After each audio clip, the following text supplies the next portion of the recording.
Purvanchal bulletin निष्पक्ष खबर आप तक। भारत के प्रधानमंत्री, यशस्वी प्रधानमंत्री नरेंद्र मोदी जी भारत के प्रधानमंत्री की कुर्सी पर बैठे तो उन्होंने खास कर जो प्रमाण पत्र वितरण हुआ है, किसी को आवास, किसी को शौचालय, किसी को वो मिला है प्रधान जी आयुष्मान कार्ड होगा, किसी को आयुष्मान कार्ड, किसी को प्रधानमंत्री जनधन योजना के तहत प्रमाण पत्र और किसान सम्मान निधि। दोस्तों 2014 के बाद जब देश के प्रधानमंत्री नरेंद्र मोदी जी आए तो खास करके आप सब जो बैठी हैं, हमारी आधी आबादी, हमारी माताएं बहनें, वो भी एक गरीबी परिवार से मिलान करते हैं, वो भी एक गरीब परिवार से थे। गरीबी में उन्होंने बहुत गरीब से देखा था। जंगली सूरदार जंगल से आप लोगों को जलौनी लाना पड़ता था और घर में भोजन पकाना पड़ता था। तो खासकर तमाम महिलाओं को कहीं फेफड़े की बीमारी तो कहीं आंख की बीमारी होती थी। तो प्रधानमंत्री जी की देन है, उन्होंने उज्ज्वला योजना चलाकर आप लोगों की समस्याओं का समाधान किए। और शौचालय कम से कम कोई ऐसा गाँव नहीं है आपका 3 टोला छोड़ता प्रसाद आराम हरैया है, इतने में कम से कम 300 से कम शौचालय नहीं बने होंगे। इसके पहले 2014 के पहले कभी आपने नहीं सुना होगा कि इतने अधिक शौचालय, इतने अधिक आवास या इतनी सुविधा किसी ने दिया। हमारी माताएं बहनें दिन धरने का इंतजार करती थी तो प्रधानमंत्री जी ने सोचा सर्वप्रथम में 12-12 हजार रुपया कोई बड़ी चीज नहीं है, वो एक प्रोत्साहन धन के रूप में आप लोगों को मिला था। 12,000 रुपया अगर मोदी जी दे रहे हैं तो कहीं न कहीं हमको अच्छा शौचालय बनाना है तो कुछ अपने पास से लगाकर हम बना लेंगे, जिससे हमारे माताएं बहने का इज्जत अपने घर में रहेगा। ये मोदी जी ने सोचा। मोदी जी ने एक नारा दिया, सबका साथ, सबका विकास, सबका विश्वास। उन्होंने कहीं भेदभाव नहीं किया। आज तमाम हमारे किसान बैठे हुए हैं, इन्होंने आवास का लाभ इनको मिला है, इसमें कोई भेदभाव है? भारत माता की, भारत माता की।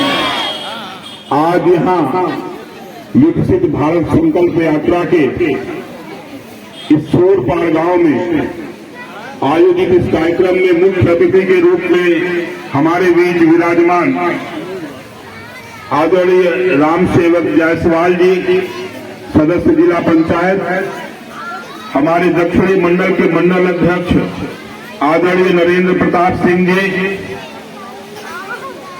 आज के नोडल अधिकारी हमारे खंड शिक्षा अधिकारी श्री सुदामा जी,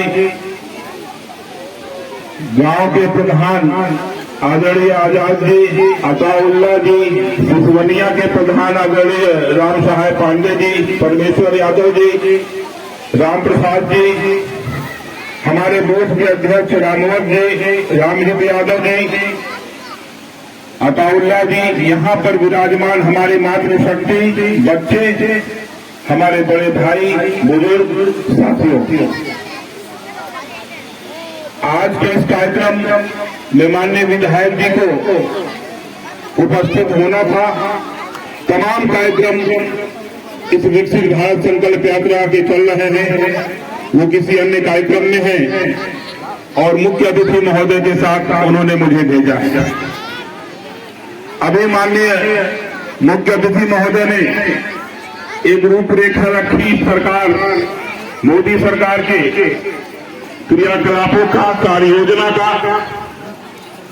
थोड़ा सा उसमें अपनी कड़ी में भी जोड़ना चाहता हूं कि जब 2014 में भारत में हमारे यशस्वी प्रधानमंत्री आदरणीय नरेंद्र दामोदर दास मोदी जी की सरकार बनी, उसके 1 वर्ष पहले 2013 में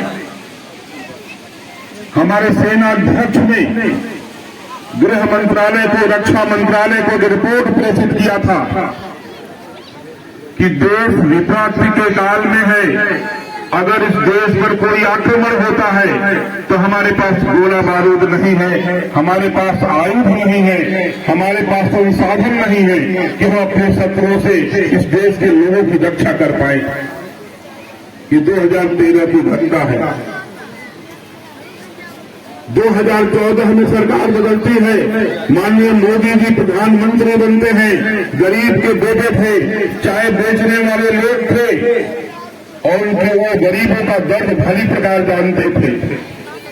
उन्होंने सबसे पहला निर्णय लिया, WHO को, वर्ल्ड हेल्थ ऑर्गेनाइजेशन को उन्होंने कहा कि सबसे बड़ी बात कि हमारे देश की 80% आबादी बीमार रहती है, 8% लोग अस्पतालों में भर्ती हैं, कुल मिलाकर सिर्फ 3% लोग ऐसे हैं जो स्वस्थ हैं, शेष तो सब के बीमार हैं। ऐसा कारण क्या है?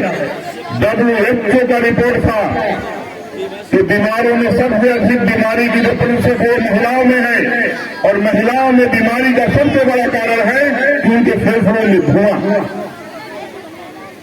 और दूसरी चीज कोलाइटिस, कब्जियत। ये दोनों उन्हें बीमार करके हमारी आधी शक्ति को वो बीमार कर दे रही है। तो हमारी नारी शक्ति बीमार रहेगी तो हमारा आने वाला संतान, आने वाली संतति हमारी कैसी हो सकती है, हम कल्पना कर सकते हैं। और इसीलिए उन्होंने धुआं रहित उज्ज्वला योजना का शुभारंभ किया। आज 10 करोड़ परिवारों में निःशुल्क उज्ज्वला योजना का गैस कनेक्शन है। ये हमारे लिए बहुत बड़ी उपलब्धि है। उन्होंने गांव-गांव, घर-घर शौचालय बनाने का संकल्प लिया, उसके लिए भी तमाम प्रयास हुए और अधिकतर सभी गांव में, संतृप्त तो नहीं हुए होंगे लेकिन अधिकतर गांव में वो शौचालय बना। 2017 के बाद ये गति तब तेज हुई जब हमारे योगी आदित्यनाथ जी उत्तर प्रदेश के मुखिया बने, मुख्यमंत्री बने। आज तमाम हमारी बहनें, कन्याएं मौजूद हैं कि गुंडागर्दी गर्दी चरम पर था, उनका विद्यालय जाना, घर से निकलना दूभर था। उन्होंने एक ऑपरेशन चला के पहले इस गुंडागर्दी को, इस तानाशाहियों को उन्होंने जेल के अंदर किया, माफियागिरी बंद की, और माफियागिरी बंद की। इसके बाद जाके भारत और उत्तर प्रदेश का एक साथ समुचित विकास होना प्रारंभ हुआ। आज के पूर्व के विधायक, हमारे माननीय ऋषि त्रिपाठी जी के जीतने के पहले के विधायक एक गांव में दो गोल खड़ा करते थे, आपस में लड़ाने का काम करते थे, फर्जी मुकदमे आप पर दर्ज हुआ करते थे, आपका अधिक से अधिक समय थाने में, तहसील में और कचहरी में खर्च होने का काम होता था। आप सोच भी नहीं सकते थे कि विकास होता क्या है, आप विकास की कल्पना से दूर थे।